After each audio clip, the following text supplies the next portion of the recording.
Hello boys and girls, welcome to the Welbeck Detective Agency. This is week 2 and I'm Agent J.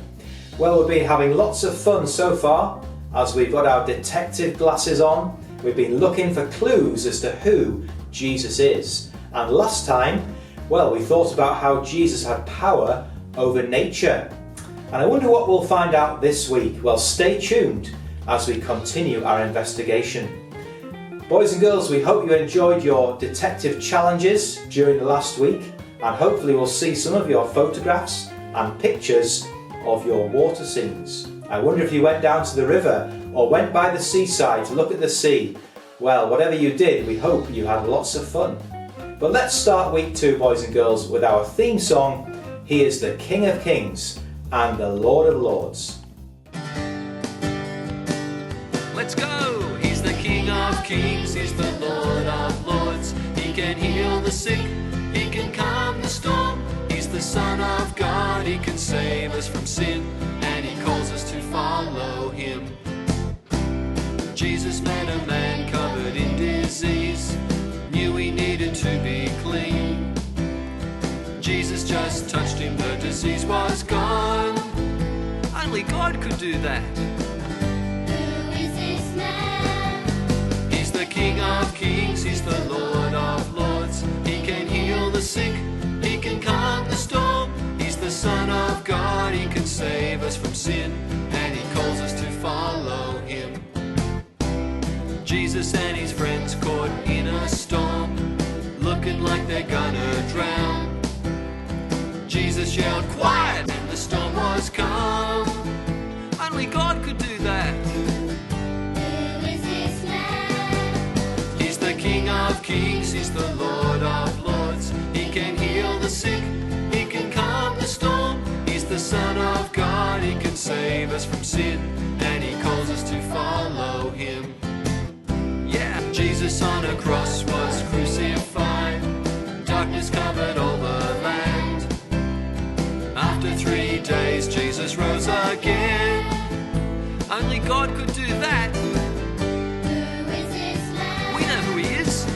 King of Kings, He's the Lord of Lords. He can heal the sick, He can calm the storm. He's the Son of God, He can save us from sin, and He calls us to follow Him. Yes, He calls us to follow Him. Are you gonna follow Him?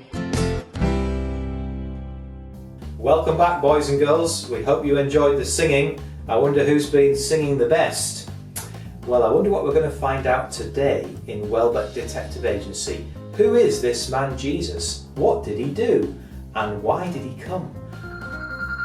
Oh, I'm hearing there's some intel coming in. Let me just take this.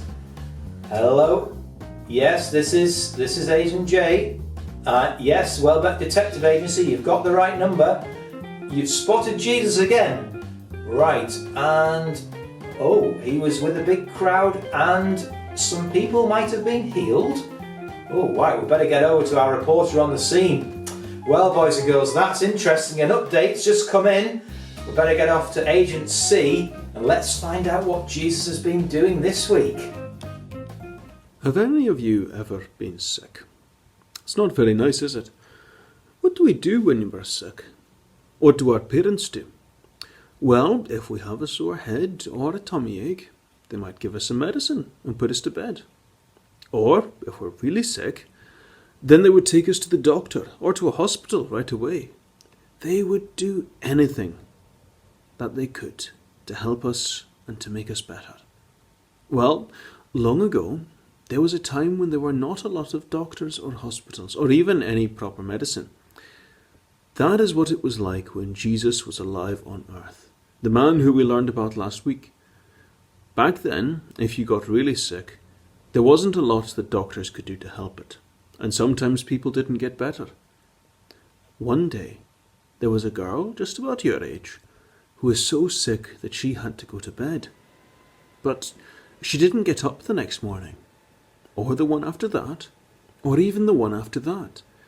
In fact, she was so sick that she couldn't get out of bed at all, because no one knew how to make her better, and she was close to dying. Now, We don't know what the girl's name was, but we do know that her dad was called Jairus. He was a very important man, and everyone who lived near him knew who he was and respected him. He was a ruler in their local synagogue, which is where people went to worship God. Jairus had heard stories about how Jesus had been healing people, and he was so desperate for his daughter to get better that he ran as fast as he could to find Jesus. And as soon as Jairus found him, he knelt down at Jesus' feet in front of everyone who was there. "My only child, my daughter is sick and about to die," Jairus said. "Please, come and place your hands on her. Heal her so that she can live." Now, when Jesus heard this, he didn't just say, "Give her some medicine and she'll feel all better in the morning." No. Instead, Jesus came straight away with Jairus to go and see his daughter. Now, remember that there were no ambulances for them to ride in, so they had to go on foot, they had to walk. But they had to hurry. If Jesus didn't get there soon, then surely it would be too late and the girl would die. But as they walked there were so many people in the way because a crowd had come to see Jesus. There were so many people pressing in on them that Jairus and Jesus had to push and squeeze their way through people to get past. And then, all of a sudden, Jesus stopped. Poor Jairus didn't know what to do. Time was running out for his daughter. But Jesus looked round and asked, "Who touched me?" Now, there were so many people around them that this really seemed like quite a silly question. But Jesus knew that someone had deliberately touched him because he felt the power go out from him. A small, quiet voice came out from the middle of the crowd. "It was me," a little old lady said as she came forward and knelt down at Jesus' feet. She was so ashamed and so sorry that she was shaking. But she knew that there was no point in hiding. The woman knew that Jesus was busy and that he was on his way to heal a little girl. But she was so desperate to be healed that she couldn't help herself. She had been sick herself for 12 whole years, and there was nothing that any doctors were able to do to help her. So the woman thought that if she just touched the edge of Jesus' coat, that would be enough to heal her. She had touched Jesus without asking, but he wasn't cross, no. Instead, he took her hands and he helped her to stand up. "Daughter," he gently said to the old woman, "don't be afraid. Because you believed in me, you have been made better. Don't worry." Poor Jairus was so worried about his daughter. But when he saw how upset and sick the old woman had been, he stayed quiet because he knew that she needed Jesus' help as well. And when Jesus called the old woman daughter and had healed her, Jairus knew that just as Jesus loved this old woman, even though he had never met her, and Jesus cared for this old woman, he would surely do the same for Jairus' daughter too. But then out of the crowd, some men who worked for Jairus came up to him, and they looked sad. They said to him, "We're so sorry, but your daughter is dead. There is no need to trouble Jesus any more." They were too late. Maybe if Jairus had run faster and gotten to Jesus sooner, this wouldn't have happened. He fell to his knees and he started to cry because his little girl was gone. Sickness and death are horrible things that make people feel great pain and sadness. Sometimes people ask, why are these things allowed to happen? Doesn't God care when sad things happen to people? Well, last week we learned that man had disobeyed God right at the beginning of the world. And because of this, our special relationship with God was broken and death entered into the world. This made God very sad. God wants to have this special friendship with us fixed, but because of the sin and disobedience in our hearts, he cannot do this. And so God decided that he would fix it and made a rescue plan that would free us from sin and from death and allow us to have that special friendship with God. Do you think, could this be the man, Jesus? Could it be that he is part of this rescue plan to mend our broken world, to fix our hearts so that we can be friends with God again? So, back to the story. What did Jesus do when he heard the news? Did he give up? Did he go? No. He put his hand on Jairus' shoulder and he said to him, "Don't worry. Just believe in me and your daughter will be made better as well." And so together they went to Jairus' house. And even before they went inside, they could hear everyone inside crying. Jesus said to them, "Why are you crying? She is only asleep, and I'm going to wake her up." Everyone in the house didn't believe him and laughed, because this was a silly thing to say. Of course the little girl was dead. But Jairus believed. Jesus went up to the girl's room, where she was lying in her bed, taking only Jairus and his wife, the little girl's mummy and daddy, and Jesus' 3 best friends with him. Jesus sat on the bed.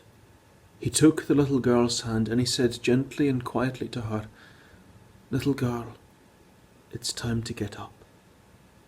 Well, do you know what happened next? She opened her eyes and she sat up straight away. Jesus smiled and told her mum and dad to bring her something to eat. How did this happen? Who is this man? Last week we saw that he has the power over nature, over the winds and over the sea. Does this mean that he has the power over sickness and death as well? Well, why don't we put on our detective hats again, get out our magnifying glasses and take a close look at what the evidence from the Bible has to say to us. In the 5th book of the Bible, in Deuteronomy chapter 32 verse 39, God says, "Now, do you see that I am the one? I have power over life and death. I wound and I heal. No one can resist my power." So, this verse tells us that Jesus, who is the creator of all things, is in control of all the things that he made. He controls sickness, and he decides when and for how long we live. He has made this world perfect, with no death or sickness, but because people disobeyed him, sickness and death came into the world. But Jesus, thankfully, has control over them. Now, we really seem to be learning a lot about this man, Jesus. So, let's fill in our board and see what we have found out with our detective skills. He has the power over sickness and death because he controls the creation that he has made. What will we learn next week? Will we be any closer to finding out why he came to earth? Come back next time as we investigate further into this mystery. Well, thank you, Agent C. That was fascinating intelligence, wasn't it, boys and girls? So Jesus is able to heal people, and even more amazingly, Jesus can raise people from the dead. Who is this man? Well, that reminds me of a song, boys and girls, a Holiday Club favourite again. This is the man who has great power. Nothing is too big for Jesus' power. Let's sing this one together and let's see who's singing the best. Hey! Go! Nothing's too big for his power, and nothing's too little for his care. Nothing's too big for his power, and nothing's too willy for his care. Nothing's too big for his power, and nothing's too incy for his care. Nothing's too big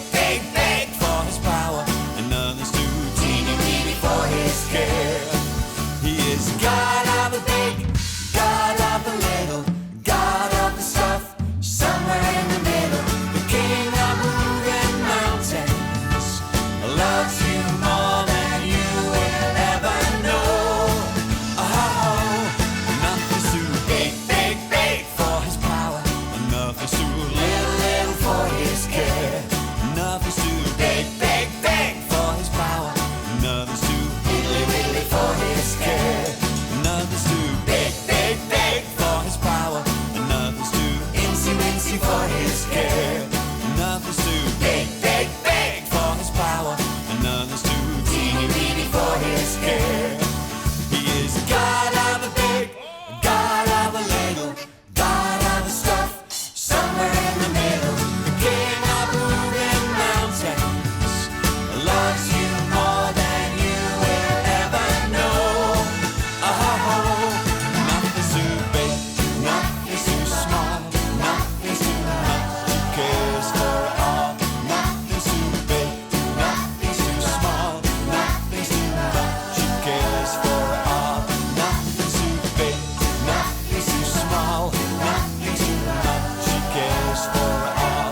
Nothing's too big, nothing's too small, nothing's too much. He cares for all. He is God of the big, God of the little, God of the stuff, somewhere in the middle. The King of moving mountains loves you more than you will ever know. Oh, hey, whoa, hey, whoa. That's some great singing, boys and girls. Well, now is the favourite time for me of the day. We're going to do some baking. And our craft today is making and decorating cupcakes. So I hope you've got the ingredients at hand, and we're going to go straight over to Agent S, who's going to help us to make our cakes. Hello boys and girls, and welcome to day 2 of our holiday club. And today we have got what is probably my absolutely favourite craft. The reason I love this craft, boys and girls, is because you get to eat it afterwards. We all love craft that we can eat, don't we? So today we are going to be making cupcakes that we're going to be decorating with the face of a little girl, to remind us of the little girl in the story who was dead and then was raised back to life, and who Jesus said to her father and her mother, give her something to eat. So we're going to be making some delicious cupcakes. So I'm pretty sure that this is going to be one of your favourite crafts as well. Now the first thing that you want, boys and girls, is to get yourself a nice big bowl. I'm using the bowl of my mixer, and if you have a mixer at home, it would be really good to use that. Don't worry if you don't have a mixer, you can use a hand mixer, or you can simply do this by hand with a wooden spoon as well. It will take a little bit longer though, but it might be a little bit more fun. So the first thing that we want to do is to put our ingredients into our bowl. So what we're going to need first of all is 4 ounces of self-raising flour. Okay, make sure that that's nice and sieved, and we pop that into our bowl like so. The next thing that we need is 4 ounces of castor sugar. This is nice golden castor sugar. It can be any kind of castor sugar that you wish, but 4 ounces, and that goes into our bowl as well. Then we have 4 ounces of butter. Okay, and that 4 ounces of butter also goes into our bowl like so. Once we've got our sugar, our flour and our butter in our bowl, we then want to add some vanilla extract or vanilla essence or vanilla bean paste, whatever you have at home. And we want to add 1 teaspoonful of this. Now this is a little measuring spoon. It measures half a teaspoon, so I'm going to put in 2 of these. They're going to give our cupcakes a lovely vanilla flavour, and it'll just make them extra tasty. So there we go, make sure we put our lid on nice and tight so that we don't spill that. And then finally, we want 2 eggs. So we're going to crack 1 on the side. That's always the fun bit. And the second one on the side. And then, boys and girls, that's all our ingredients in our bowl, ready to go onto our mixer. When you're ready, boys and girls, put all of your ingredients into your mixer and switch your mixer on and let that mix for around about 2 to 3 minutes.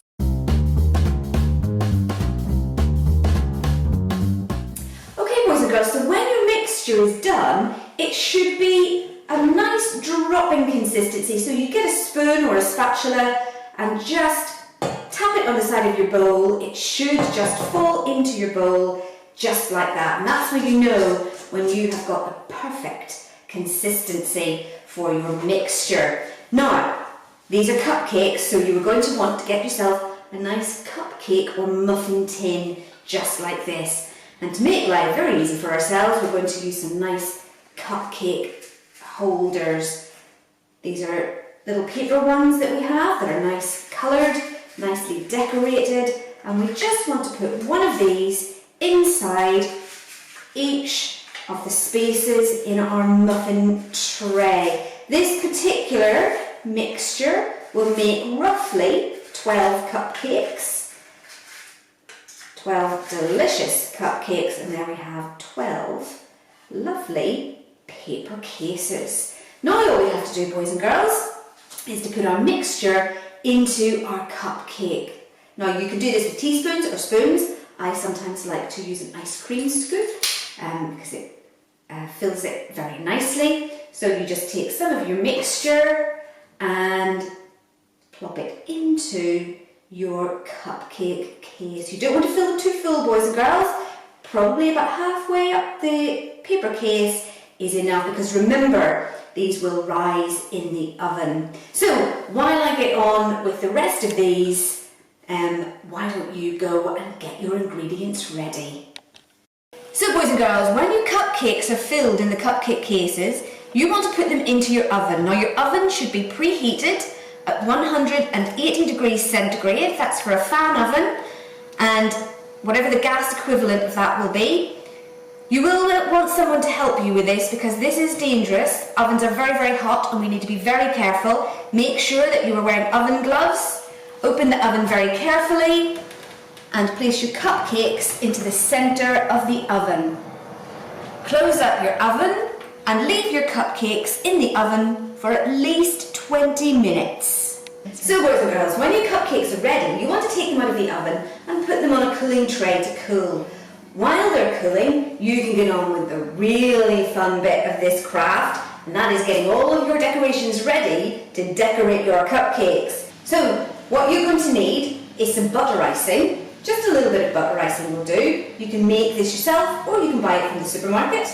And then you want a variety of sweets. I've got some chocolate little ball things there. I've got some jelly sweets here, and of course I've got some lovely rainbow hundreds and thousands. Now what I also have, boys and girls, that you can buy from the supermarket if you wish, are these little edible eyes, and they can be quite good if you want to create a little character. So the first thing you need is a nice sticky base for all of your lovely ingredients to sit on. So get your buttercream and spread it nice and evenly around your cupcake. And then, boys and girls, you can just simply have fun. Decorate your cupcake whatever way you wish, with as many different ingredients as you wish, as many sweets. You can get some lovely blue piping icing on for the hair and make some absolutely brilliant cupcakes. Here we have the little girl, her mum and dad, and maybe even one of the disciples. And so, boys and girls, there are our finished cupcakes. Aren't they absolutely amazing? And I hope, boys and girls, that when you enjoy your cupcakes, you will remember that Jesus has the power to heal people. He has the power to raise people back to life. And just like the little girl, whenever she was raised to life again, parents gave her food, you can remember that story when you eat your cupcakes. Because of course, that's the best thing about this craft. We get to eat them. Absolutely delicious. I hope to see you again, boys and girls. Bye! Welcome back, boys and girls. Well, I like those kinds of crafts. Something to eat at the end. Maybe there'll be a bonus prize if someone would like to send me one in the post. Well, after all of that eating, maybe it's time to get active. Let's head over to Agent V for some more games. Now for this next game, I need you to pretend that you've lost lots of things and you need to go and find them. The game is called Bring Me. I'm going to tell you an object that you need to find, and you will have 5 seconds to rush off and come back and bring it to me. Okay? Right. The first object is a piece of fruit. Go!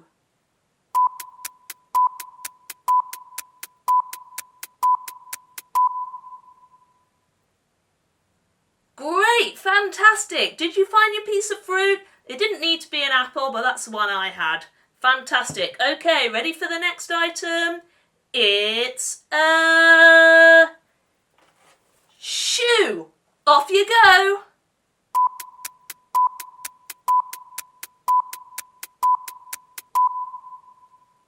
Fantastic. Brilliant. You've all found a shoe and you've brought it back. Okay, ready for the next one?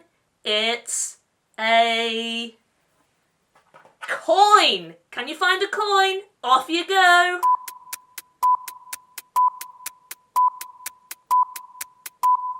Brilliant. I think that was quite a hard one. So if you found a coin in those 5 seconds, fabulous. Okay, next object is a book. Find a book.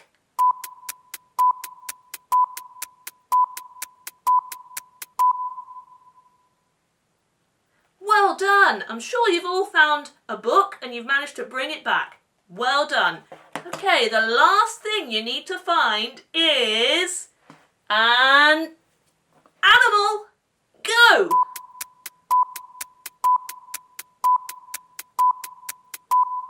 Well done. Fantastic. I wonder how many of you also found an elephant. Well, I hope you enjoyed that exercise, boys and girls. I had to pass that one out, to be honest. I just had too many cakes. Maybe I'll do some exercise later on. Well, don't forget to send a picture in of your cupcakes and how nicely decorated they are, and we'll maybe put some of the pictures on the YouTube and we'll show them next time. Well, boys and girls, we've reached the end of week 2. I hope you've had some fun at Welbeck Detective Agency. We're beginning to find out lots of things about who Jesus is, what he could do, and why he came. Hopefully you're beginning to understand that Jesus has amazing power. Last week he had power over nature, and this week we found out that he has power over sickness and over death. Boys and girls, what we'd like to do this week as part of the Detective Challenge is to make a get well card for somebody. Perhaps there's someone in your family, or maybe you've got a friend who isn't feeling very well, or maybe they're just a little bit sad and a little bit lonely during lockdown. Maybe you want to cheer them up with a card that you can send them. Well, you do that this week and send us a picture of what you're able to make and send that to info@welbeckroadchurch.org.uk, and perhaps we'll look forward to seeing your cards along with your cupcakes in our session next week. That's all, boys and girls, for now. I'm going to say goodbye. We hope you've had a great time, and this is Agent J signing off. Breaking news, boys and girls. We need to just quickly go through some of the evidence from our detectives in the field who've been working really hard this week. Here we've got some evidence that's been collected. We first of all got evidence of our craft, and our detectives have been doing some great work making their wind and waves windsock craft this week from week 1. And here we've got some pictures from Bethia and Jemima all the way down in Wiltshire. There's a nice blue windsock craft and also a pink one. Oh, they're looking really good. Some great craft work there. And now we've got Sophia and Joshua. They're busy beavering away making their windsock craft. And there's Sophia's finished product. What a lovely craft that is. And there's Joshua's too. You've been working so hard this week. Well, who we're going to go over to? Oh, we're going to go over to Biker, and here we have Ted and Matilda and Amelia and Willow. Look at those wonderful crafts that those boys and girls have been making this week. There's another great picture. Oh, that's fantastic. Oh, and here we're going straight over to someone that's found some water. Yes, I believe it's Denny. He's been near the lake in Saltwell Park. Some fantastic shots coming in here. This is just like the lake that the Lord Jesus was on when he calmed the storm and he commanded the wind and the waves to stop. There's some ducks on the pond. Oh, what a beautiful day there over the water. Well done, boys and girls. Well done, you detectives in the field. Some great craft there. and also some amazing shots of some water. Well, boys and girls, this is Agent J really checking out this time. Looking forward to seeing some more evidence of your work over the coming week.